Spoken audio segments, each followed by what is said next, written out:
Hello mga be! Welcome to my mini vlog at eto ang atake natin for today's video. Actually, early morning pa rin tayo nagising kasi may pasok ng anak ko na K-12 sa Quezon City. Took a nap too at eto pagising natin iniisip na ko anong mga gagawin.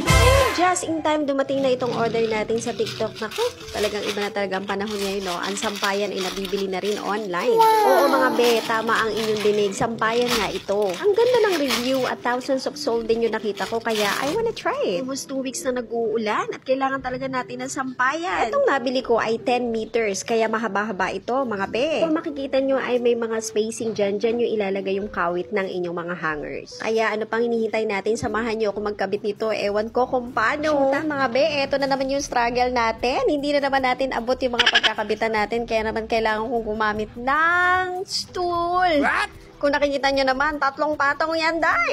Sabi ko naman sa inyo mga be, ang pagiging single mom ay hindi naman ganun kahirap. Ang hirap-hirap lang.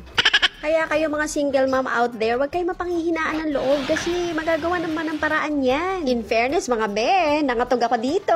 Tingnan nyo naman kung gaano kalakas yung hangin dyan pero hindi tayo nagpatinag. Sige go, gawa na sampayan. Mga be, by hook or by crook, kailangan matapos to kasi sobrang dami ko pa talagang isasampay. Yes, finally nalak na din. At eto nga, sinubukan na natin. Uy, effective. Kaya kayo mga be, ano pang hinihintay nyo? Dyan lang yan sa yellow basket go. At for your information po sa mga maliligaw ko, ito nga pala yung mga tatapakan nyo kapag nagpunta kayo dito. So, ingat-ingat na lang kasi pag medyo namali kayo, ay talagang laglag kayo. Leading aside mga beya ng dahilan kung bakit nagtatrabaho ko ng todo-todo para maipagawa ko ang aking kwarto.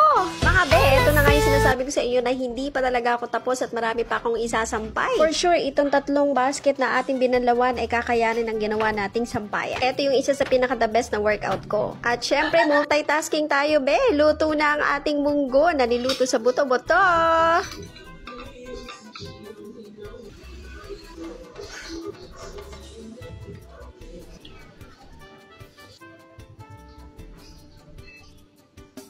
Kala nyo tapos na, no? Akala ko din pero tambak ang ating mga tiklupin, kaya pagkakain, galaw-galaw din. Pero after naman natin magtiklop, relax-relax na tayo. Ayan, pakain-kain na nga lang ng marshmallow. Kailangan na natin magpahinga kasi maya-maya magla-live tayo sa YouTube at mag-workout. So, hanggang dito na lang muna mga be at hanggang sa muli. Mwah!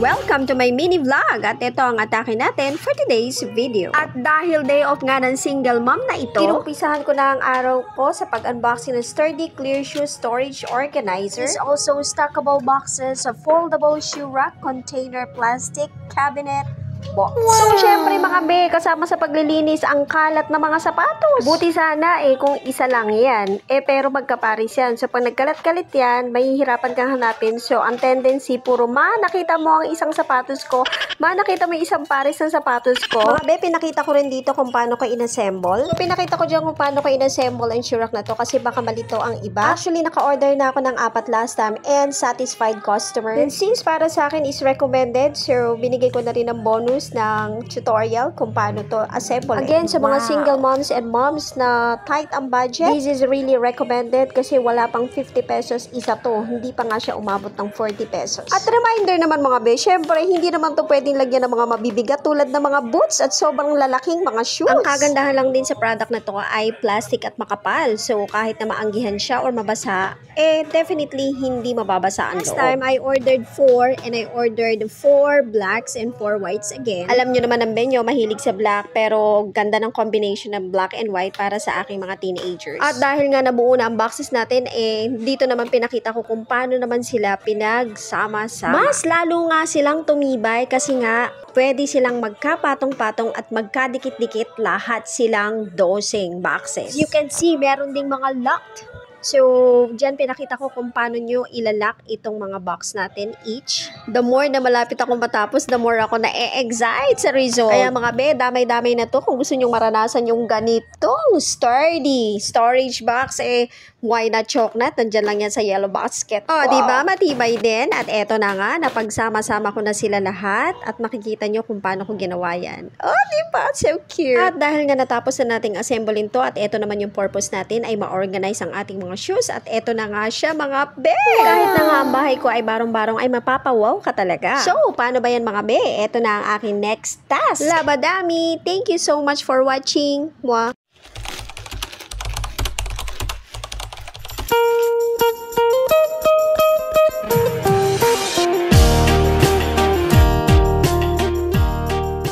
Mga be, welcome to my mini vlog at ito ang atake natin for today's video. Have a good day mga be. Ang ating i-flex for today is magnetic door screen. Wow. Ito yung decorative short curtain na ang pinili ko ay black color. Ito naman yung mga stickers na ilalagay natin sa bawat palibot ng ating curtain. So napadala naman tayo ni seller ng enough numbers of stickers para dun sa ating magnetic door screen. Sobrang dali lang mga be na ilagay. Just be very careful para maiswak natin ang tamang-tama sa ating curtain. Mas napadali kong ilagay ang stickers sa paglapat ko sa kanya sa floor. Meron din tayong thumbtacks at included yan sa ating parcel para mas matibay yung pagkakalagay natin sa. Sino nagsasabi na mahihirapan ako na gawin to kasi single mom ako? Aba-aba, nagkakamali kayo kasi my bunso is with me. And the bangko is the key. Ayan mga be, ready to use na ang ating magnetic door screen. 18 magnets meet in the middle, automatically shutting the door mesh in 1 second. Wow. Isa sa mga anak ko ang nabiktima ng dengue, kaya ito ay very helpful sa aking family. Gusto nyo ba ng proof kung gaano ka-reliable to? Ayan! O, diba? This is one of a kind of insects na gustong pumasok sa loob at hindi nakapasok. At para sa akin mga be, 10 over 10 at ayokong sarilinin yung satisfaction na nararamdaman ko, kaya mag-check out na kayo. Thank you for watching and mwah!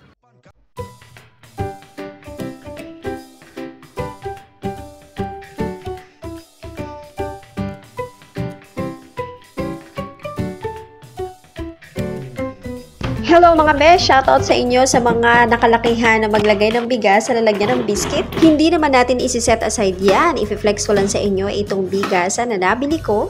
Nakakatuwa lang kasi makikita mo kung paubos na ang bigas mo. Plastic, may gulong at higit sa lahat ang linis tignan. Yung lalagyan natin ng bigas for so many years ay medyo colorful. Syempre kahit paano gusto naman natin mag-level up at mag-upgrade para sa ikagaganda ng ating bahay. Kung gusto nyo rin magpalit ng lalagyan ng inyong bigas, nandiyan lang yan sa yellow basket.